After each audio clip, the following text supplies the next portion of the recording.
The Changeling of the Guard. By V. Drake 77. Chapter 51. Galavanting. Princess Celestia wiped her streaming eyes with a hoof, then stomped twice. And then, oh Harmony, she did a pirouette on top of the statue, clutched her neck, and fell. The young mare dove, and Philomena burst into flames. And a pile of ashes fell into poor Fluttershy's hooves. The princess of the day looked into her own hooves with an exaggerated look of horror before again bursting into laughter. No! Came the delighted response, Cadance's hooves up to her mouth in mock scandal. Honestly, the two of them were having far too much fun with this. I almost died. Philomena, you are a terrible, terrible bird. The bird in question tucked its beak into its wing, but perhaps it took a changeling to recognize how proud of itself the now beautiful creature was. Oh, poor Fluttershy had no idea what had happened, and I'm sure she had herself so worked up. But Twilight had to have told her. I may have wanted to surprise Twilight with seeing Philomena's transformation. You know that Twilight tends to not pay attention to anything not properly bound. It's probably going to make her relationships interesting, to be fair. Celestia's eyes widened and her cheeks reddened slightly. Cadance. I'm only saying, Cadance grinned, enjoying her aunt's discomfort. Princess Celestia coughed, not meeting her niece's eyes. Well, be that as it may. What was it that Twilight said? She motioned to one of the guards who had accompanied her to Ponyville. The guard, one stout heart, took a step forward and saluted. Your Highness. Imprisoned, banished, or imprisoned in a dungeon in the place you would banish her, Your Highness. He dropped his hoof and took a single step backwards. I endeavored not to scowl, it was 2 half steps and he knew it. Not that I could criticize, I was properly mortified. The element of kindness was the one pony I had been able to give a complete accreditation to, and she had full-napped the princess's prized phoenix.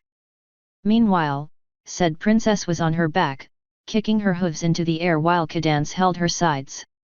No amount of endeavoring could have prevented noticing that, but I was able to remain stoic. Where does she come up with these things? Managed the princess of love as she wiped eyes dampened by mirth. A sigh from the larger princess as she rolled back to her hooves, regaining a semblance of control. I may have let her cross-reference bedtime stories and fables with books on law to verify some of the more outlandish punishments ponies received in them. Banishment, exile, imprisonment all seem rather tame when it comes to pronouncements about splitting a foal between 2 mares claiming to be the mother. And Twilight has quite the active imagination. A giggle. It's true. Do you know she used to try to suggest Shining should be my personal knight? Wherever would she get that idea? Celestia scoffed with an exaggerated roll of her eyes. But the important thing is, she told Fluttershy to let her take the blame. She was willing to take whatever the punishment was for her friend. The princess bit the inside of her cheek. That said, she also said I'd go easier on her. Just came right out and said it. I'm not that soft on her. No. The Solar Diarch snorted. Corporal Idle Hooves, am I soft on Twilight? Be honest. I would never lie, Your Highness. I bowed deeply. I note he didn't actually answer the question. All right, I'm a little soft on her. She's precious and she means well. Regardless. Cadance, she was willing to go against me for one of her friends. They have been so good for her. A few more years and you can talk politics with her and she might not agree with you on all of them. Harmony, I want her to branch out, not start a revolution. Half the guard would turn on me and join the royal messaging service. One of the guards in question gave a sheepish half-smile and looked down, causing Celestia to laugh again. Regardless, I must have your oaths that you'll share this business about Philomena with no pony. Fluttershy is a dear and I'm sure she would be mortified if this became common gossip in Canterlot. I really must make all of it up to her, it bordered on entrapment, really. Twilight invited her to the gala, didn't she? That's right, the gala. Fluttershy and the rest of her new friends, in fact. You know, I think I could arrange for Fluttershy to have the garden to herself? Giving her the opportunity to enjoy the flowers and the wildlife, it sounds like exactly the sort of thing she would enjoy. Once the festivities have begun, the only ponies who ever leave are to wander the maze and canoodle. Prime canoodling spot, a thorny hedge maze filled with creepy statuary, the Pinker Princess agreed, without a trace of irony. I briefly wondered what those statues had seen, and just as briefly considered blindfolding them before discarding the idea. Knowing ponies, that would only exacerbate the issue. I'll deign not to ask how you would know. Corporal Hooves, my sister. I would know nothing of canoodling with your sister, your highness. Thank Faust for her small favors. But I meant, how is she doing, really? Between the physician and her own opinion, she's either in danger of scurvy if she doesn't eat a dozen oranges, or so healthy she risks infecting others with immortality. Ah, yes. Princess Luna's recovery is moving along. Her Highness has begun to express increasing dissatisfaction with her accommodations, but I feel that is only a sign of her returning health. She is less miserable than she is bored. I hear that she was delighted with the mare with the glass bowls, but she is less apt to extend her patronage directly, given current events. Annoyance marred the alabaster features.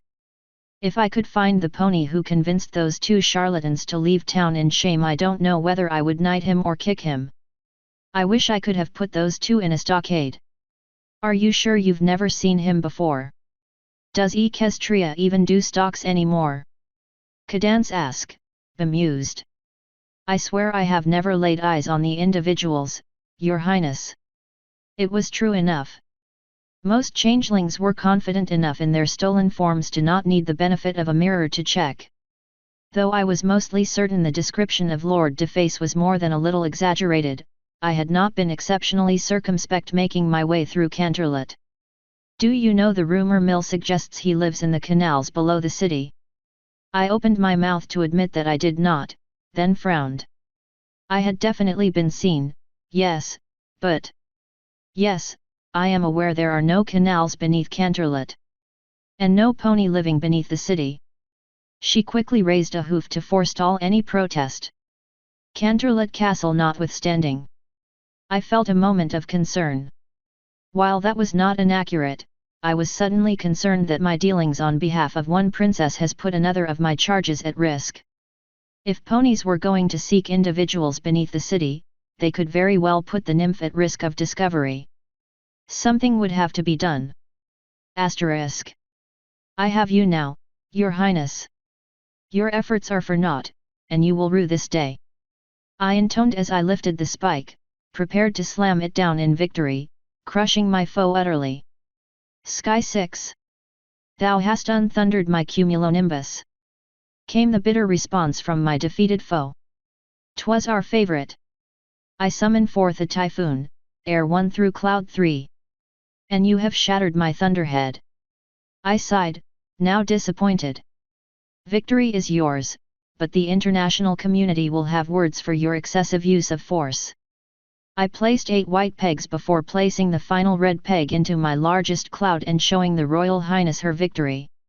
Even if the princess had only needed to find one remaining lone spot, having sneezed and knocked her own pegs from the board had become such a routine action over the last few days that I had suggested weaponized hurricanes as a weapon either of us could use but once to make up for the unusual circumstances. It made for a considerably more aggressive play style. We had also experimented with moving any cloud by 1 peg each turn, but that had extended the game far beyond either of our interest. Can this truly be called a victory without Commander Falstar? After so many battles unscathed, beloved by his people as he was? We fear there shall be no graciousness in victory from our side after the loss of such a mighty hero. And I fear my own will be emboldened, and the war will continue. I confirmed, saddened by the warlike nature of the tiny cloud figures. How soon will they be able to rebuild their shattered armada? I would estimate it will be several months before they are capable of the next engagement. Indeed? Then in the meantime, shall we turn our attention to the shooting ladders? The princess wiped her nose, utterly destroyed a lace handkerchief, and gave a vigorous attempt at a sniffle. In the interest of prolonging peace, I would even accept the pursuit of trivia. The princess perked up. We could use the practice of the single poly. She pulled out her self-customized box for the latest game, ensured that the jail was labeled of the moon, and began doling out the credit tokens and various cards. We shall become a railroad tycoon this day. I shuddered. You are welcome to it, Your Highness. I would prefer the task of managing the public utilities. We shall make a bureaucrat out of you yet, Corporal Hooves. We must confess, the interests of the people have shifted greatly since our day. Games of chance and skill were less complicated. Why, in the days of our youth, a foal could be entertained with a hoop of iron and a stout stick. Children always make do. Before the hoop, they would have found some way to entertain themselves with the stick. There is wisdom in that, she admitted. Though with greater and greater advances come more and more interesting options. There were cards in our day, to be sure, but the games revolved around suits, colors, or numbers. The card games of today, collectible monsters and heroes in a game of combat? The imagination runs wild. The tastings on the bottom make me wish to hear all the legends of the world they portray. Flavor text, Your Majesty. Your Highness, Corporal. Touché. We should find some means of allowing you to interact with Shining's games of quill and paper. An adventure for one is fine, but with a party. She grumped daintily. We shall have to dangle our physician over the balcony if he continues to recommend this bubble. We wish to be out, introducing ourselves, myself, to the good ponies of Equestria. I have so much to make up for. She cast a longing look at the faint sparkles that surrounded her. The newest shield was properly mobile, but smaller than ever. A large stationary shield drew most power when others were going through it, as they would be scanned or rejected. A mobile shield, on the other hoof, had to constantly scan when the princess was in motion and either halt her forward progress or reject whatever was in the edge of the space. Done once, it was merely taxing; done constantly, as needed during motion, was exhaustive. Recharging the spell was the main task Shining and I undertook most nights, and truth be told, Shining's skill with shields was being challenged by the ever-shifting needs of the Princess of the Night. Shining seemed to revel in the opportunity to experiment, though I rarely understood the mechanics of what he was talking about more than what was required to keep the magic operational. Thankfully, at the recommendation from Luna's doctor, the shield no longer had to expel ponies. Now we sought to keep her from sick ponies and anything particularly unclean, but guests were becoming more common. Her magic has been recovering, though any night where she became too lost in her duties almost always resulted in a head cold the following morning. Still, on days where she rested, she was growing ever more hale. And that only left her still more restless. Thankfully, she could entertain a guest or two, and Caddy was almost as eager to visit as Princess Celestia herself. Princess Luna, you see, has a bit of a penchant for drama when telling her stories. Mostly about how a young Sully was a notorious cookie thief. Oddly, Celestia seemed to recall that it was a Lulu doing the thieving, and that she should finish her alfalfa, which left the younger sister sputtering with indignant fury. The world, I suppose, would remain full of mystery. Your Highness, the royal physician knows well that you tire of this environment. I swear to you, upon clean bill of health, I shall personally see to it that you will see as much of Canterlot as you can handle. Perhaps I shall take you up upon that, she accepted. But it makes my imprisonment no less onerous. And in the meantime, we must live vicariously through other ponies. Speaking of, Guardsmare Moth Chaser seems to be absent yet again. One royal eyebrow raised at me. I fidgeted, slightly uncomfortable. Moth Chaser had not been avoiding me, exactly. We ran into each other all the time, usually right as one of us was going on shift. It was odd. Somehow I made her nervous now, and I could not guess why. Ah! She claims she needs to take a pair of thestral foals to make recompense to Honeydew. They have been harassing her bees. Luna blinked. Harassing bees? Have they been stealing honey? Not to my knowledge. I shrugged. To my understanding, they have simply been flying too close to the hives. I suspect there is more but that is thestral business. Precisely, Your Highness. She made a non-committal sound. If thou insist.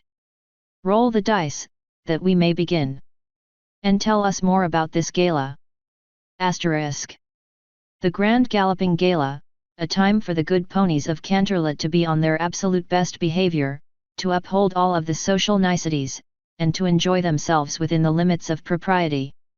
Strangely, Princess Celestia never seemed to look forward to it, but this year seemed quite the exception. I too anticipated Twilight and her new friends visiting. Perhaps a little youthful enthusiasm would enhance Her Highness's experience. I was sure Twilight would have read up on the extensive social rules of the event. The sheer number of ponies seeking entry to the gala was always astounding, given how few of them actually seemed like they would enjoy the atmosphere of the actual event. It had become a strange tradition for non-attendees to watch ponies on the absurdly extended red carpet, and Twilight's entourage had just broken into song. Surely not. I rubbed my eyes, prodded a hoof into my ear, and then rededicated my focus. Now they were dancing. Oh no! They were just excited, I told myself. Surely this would go no further. Asterisk. The apple pony was selling pastries. In an event where most ponies don't even bother with a purse, because all manner of pastry was provided. I did feel a little sorry for her, but that was fine. A little eccentric, but fine. The musicians chosen for the event have honed their skills to a razor's edge, and the ambience of the great hall was pleasant, soothing if by no means exciting. The pianist was almost incapable of laying his hooves on the grand piano. It had been a personal gift to Celestia from one of the finest crafts ponies of his day. To my understanding, the world has never seen its equal, and the pianist's motions are as masterful as they were reverent, as such craftsmanship deserved. And now the pink demon danced upon it. Her heresy knew no bounds. The Rainbow Dash did everything in her power to get Spitfire's attention, but Spitfire was very familiar with her role at these sort of events, charity and fundraising. I could feel her desire to focus on recruitment, but she persevered. Rainbow was at least nominally acceptable. Oh dear Harmony, Blue Blood had won the Eye of Rarity. There was a wickedness in him this night. Normally his tongue would be acid and more than one noble would receive a drunken barb that would lead to some defensive act of charity that more than made up for whatever perceived shame was exposed. I silently pled that the young mayor would be left out of his political machinations, that she did not know of his reputation was unthinkable, but... Oh, idle, calm down. Topaz laughed, patting my armored shoulder as she hobnobbed her way by. I thought you liked Prince Blueblood. I hesitated, not wanting to intervene, and yet... He serves an important role in Equestria by shaming those who fall beneath even his pitiful standard. He establishes the minimum requirement for nobility and ensures that the worst ideas never receive much support by virtue of his own efforts to support them. It is not a role I would relish, but he performs it well. That's an awful nice way of saying really unpleasant things about someone. I truly do approve of Prince's machinations. He could just enjoy being a jerk, you know. And, shouldn't it be the prince? You're usually pretty specific. I assure you that is not entirely the case. I could defend only so far, and I feared there were to be greater evidence to the contrary this night. And, no. Prince is his name. Prince Blueblood. Topaz grimaced. I feel like I should have known that. I could talk to her, you know. I'd love the opportunity. This dress is probably the nicest one I've ever owned. It was true, Topaz was a beacon of well-manicured academia. Rarity had great talent, and I suspected spending time with Twilight had given her an idea what a pony with a love of knowledge on a certain topic would enjoy. Topaz had been particularly delighted with insect wing-themed lace. I could hardly imagine how such a thing was even possible, but it was as if Topaz was hemmed with dragonfly wings. I found it oddly intriguing. I do believe Fluttershy is here as well. Well then, I think I should mingle and do a little damage control. She gave a little grin. I was about to offer Topaz my hoof and introduce her to several of the heroes of Equestria when a great many things happened in rapid succession. Applejack brought in a cake somehow made of apples. The pink demon, maddened by sugar and too little dancing, dove off the stage and somehow launched the confection into the air and towards the crowd. Blue Blood used the element of generosity as a cake shield. I believed he had finally gone too far, when in his faux-foppish attempt to escape Lady Rarity's wrath, he managed to tip over one of Celestia's least favorite golden statues. The element of loyalty, ever one to live up to her element, caught the wretched thing, and proceeded to apparently bash it against every marble pillar in the room, destroying both the statue and a great deal of much nicer marble. Thank order, the princess and the protégé chose that moment to arrive. This could be salvaged before the upper crust of Canterlot tore into her friends. The great doors to the hallway burst open, and the residents of the garden became refugees of the hall. "You're going to love me." And then all Tartarus broke loose. Author's note. Heya everyone! Hope you're all still enjoying this. I hope to get the next chapter out sometime this month as well. A Patreon if you'd like to support. If you're interested in a live reading, hit up Equinox 3141 on YouTube. There's a Discord server, too. As always, comments are an author's food pellets. End author's note.